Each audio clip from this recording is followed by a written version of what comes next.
नमस्कार साथियों, मैं प्रवीण कुमार मोटिवेशनल स्पीकर एवं पॉलिटिकल ट्रेनर आप सभी के बीच एक बार फिर सोशल मीडिया के माध्यम से आया हूं। मैं अपने YouTube channel Praveen Kumar motivational speaker के माध्यम से आप सभी के बीच एक बार फिर मुखातिब हूं। जी हां साथियों, अपने यूट्यूब चैनल पर मैं आप सभी के बीच समय समय पर नए नए तथ्यों को लेकर कुछ नई जानकारी लेकर आप सभी के बीच आता रहता हूं। मुझे आशा नहीं पूरा भरोसा है कि आपको मेरी जानकारियां और मेरे यूट्यूब चैनल पर अपलोड हुए वीडियो सारे पसंद आते होंगे, तभी तो आप सभी लोगों का इतना स्नेह और इतना भरपूर प्रेम मिल रहा है। यदि आप लोग मेरे चैनल पे यदि नए हैं तो मेरे channel Praveen Kumar Khare motivational speaker को सब्सक्राइब कर लीजिए, लाइक कर लीजिए एवं शेयर जरूर कर दीजिए, ताकि आप से माध्यम से अधिक लोगों तक ये महत्वपूर्ण जानकारियां पहुंचती रहें। जी हाँ साथियों, आज हम खड़े हुए हैं 2024 के वर्ष में, और 2024 के वर्ष का फरवरी का महीना, और फरवरी के महीने में 29 तारीख जो कि बड़ी महत्वपूर्ण होती है। बड़ा ताज्जुब होता है, बड़ा असमंजस की स्थिति होती है जब हर बार 28 तारीख का महीना होता हो, एक किसी बार 29 तारीख का फरवरी का महीना हो जाता है, तो कई लोगों की तिथियां भी चूक जाती हैं, कई लोगों के अच्छे ऑकेशन भी चूक जाते हो, कई लोगों के इस दिन को जिनका जन्मदिन पड़ता है, जिनकी वर्षगांठ पड़ती है, और ऐसे कई जो उनके 29 फरवरी को जो ओकेशन होते हैं वो ओकेशन इसलिए छूट जाते हैं कि उनको अपने ओकेशन के लिए, अपने जन्मदिन के लिए, अपने वैवाहिक वर्षगांठ को मनाने के लिए 3 साल का इंतजार करना पड़ता है। यहाँ आज वही दिन 29 फरवरी का दिन है। यूं तो साल भर में 12 महीने होते हैं। 12 महीनों में हर महीने का अलग अलग दिवस होता है। जनवरी 31 दिन का होता है, मार्च भी 31 दिन का होता है, मई भी 31 दिन का होता है, जुलाई भी 31 दिन का होता है, अगस्त भी 31 दिन का होता है, अक्टूबर भी 31 दिन का होता है, और दिसंबर भी 31 दिन का होता है। लेकिन फरवरी एक ऐसा महीना है जो कभी 28 का, कभी 29 का होता है, और अप्रैल 30 दिन का होता है, और जून भी 30 दिन का होता है, एवं सितंबर भी 30 दिन का होता है, एवं नवंबर भी 30 दिन का होता है। इस तरीके से हमारे साल के 12 महीनों में 7 महीने 31 दिन के होते हैं, एवं 4 महीने हमारे 30 दिन के होते हैं, और एक अकेला एकमात्र फरवरी का महीना ऐसा होता है जो 28 दिन का होता है, लेकिन 3 साल बाद हर चौथे साल वो 29 फरवरी को होता है।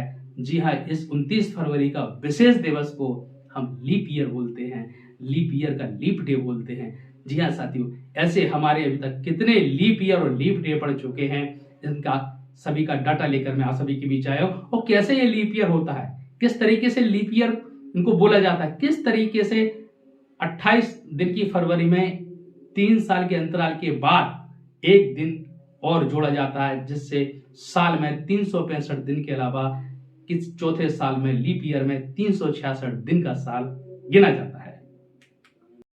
यदि हम पिछले बीते हुए कुछ सालों में लीप वर्षों की सूची पर नजर डालें, जी हाँ, लीप वर्षों को कौन कौन से वर्ष में हमारा लीप ईयर हुआ है, यदि उस पर आप नजर डालें और सूची डालें, तो वो आंकड़ा मैं आप सभी के बीच रख रहा हूं। 1900 से लेकर अब तक के लीप ईयर के बारे में हम आपसे चर्चा करते हैं। सन 1900 हमारा लीप ईयर नहीं था, लेकिन 1904 लीप ईयर था, 1908, 1912, 1916, 1924, 1928, 1932, 1936, 1940, 1944, 1948 एवं 1952, 1956, 1960 और 1964, 1968, 1972, 1980, 1984, 1988, 1992, 1996 एवं 2000। जी हाँ साथियों, 1900 हमारा लीप ईयर नहीं था, लेकिन 2000 हमारा लीप ईयर का साल था। सन 2000 लीप ईयर का साल था।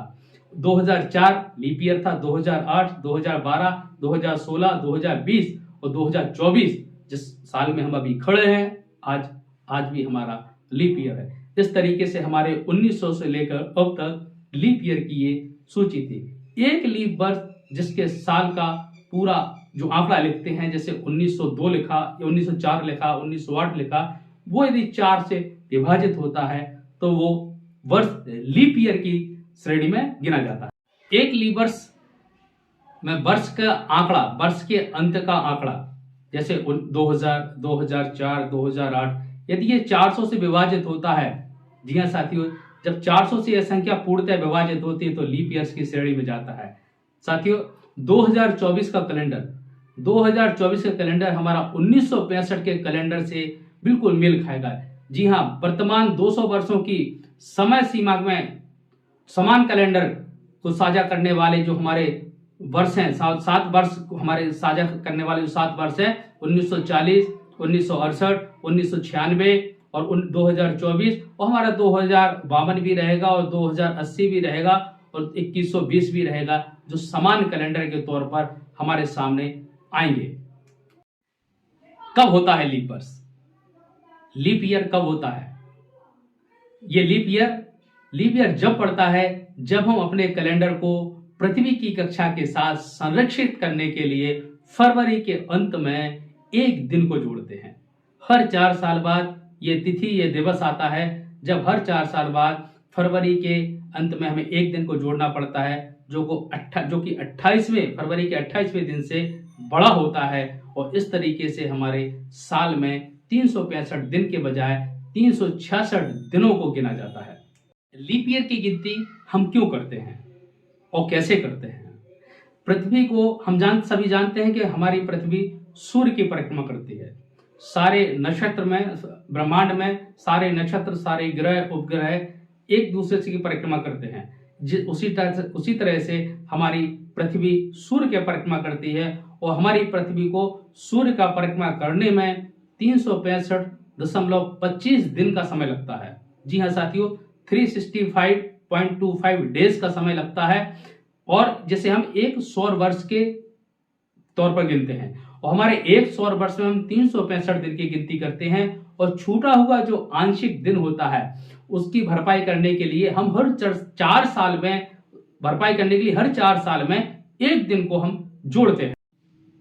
हमारी पृथ्वी को सूर्य के चक्कर काटने में 365 दिन, 5 घंटे 48 मिनट और 46 सेकंड का समय लगता है, जब इतने समय में हमारी पृथ्वी सूर्य की परिक्रमा पूरी करती है। लेकिन एक कैलेंडर ईयर में इस समय को अनुमानित तौर पर 365 दिन और 6 घंटे के तौर पर माना जाता है।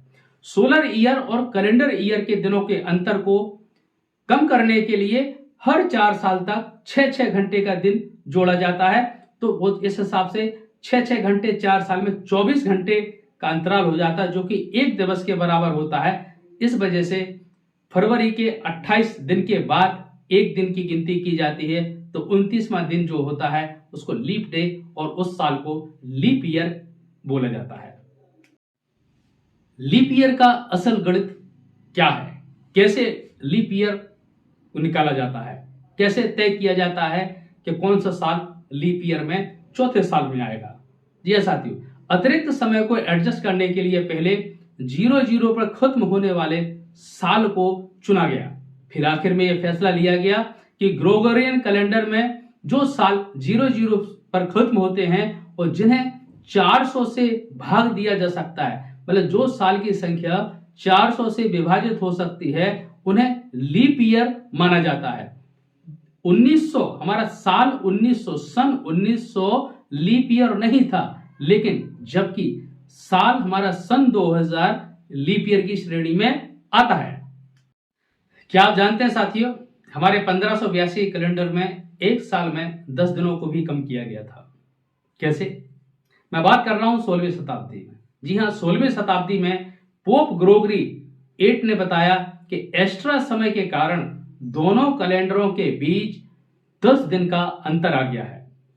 उन्होंने जूलियन कैलेंडर को संशोधित करते हुए 24 फरवरी 1582 को 10 दिन का समय कम किया, और एक पोप ग्रेगोरी के नाम से, इन्हीं पोप ग्रेगोरी के नाम से ग्रेगोरियन कैलेंडर का चलन शुरू हुआ, और ग्रेगोरियन कैलेंडर हम सभी के बीच आया। इस तरह की छोटी छोटी जानकारियों को लेकर आप सभी के बीच अपने YouTube चैनल के माध्यम से आता हूं। मैं आप सभी लोगों से का शुक्रिया अदा भी करता हूं, शुक्रगुजार भी हूं कि आप सभी लोग मेरे YouTube चैनल को, प्रवीण कुमार खरे मोटिवेशनल स्पीकर को आप देखते भी हैं, सुनते भी हैं, शेयर भी करते हैं और लाइक भी करते हैं। और इस तरह आपका जो उत्साह, आपका जो इस तरीके का प्रेम दिखाने का तरीका है, ये हमारा उत्साह वर्धन करता है। इसी तरह आप सभी लोगों के बीच अभी नए नए कंटेंट को लेकर, नए नए विषयों को लेकर आप सभी के बीच हमेशा आता रहूंगा। आप लोग इसी तरह हमारे वीडियो को सुनते रहें, देखते रहें और अपने साथियों तक जरूर भेजते रहें।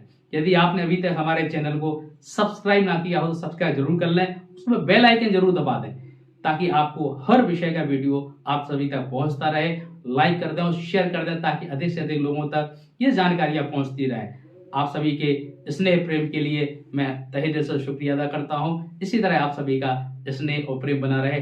अब आपसे मिलते हैं अगले वीडियो में बहुत जल्द। जय हिंद साथियों।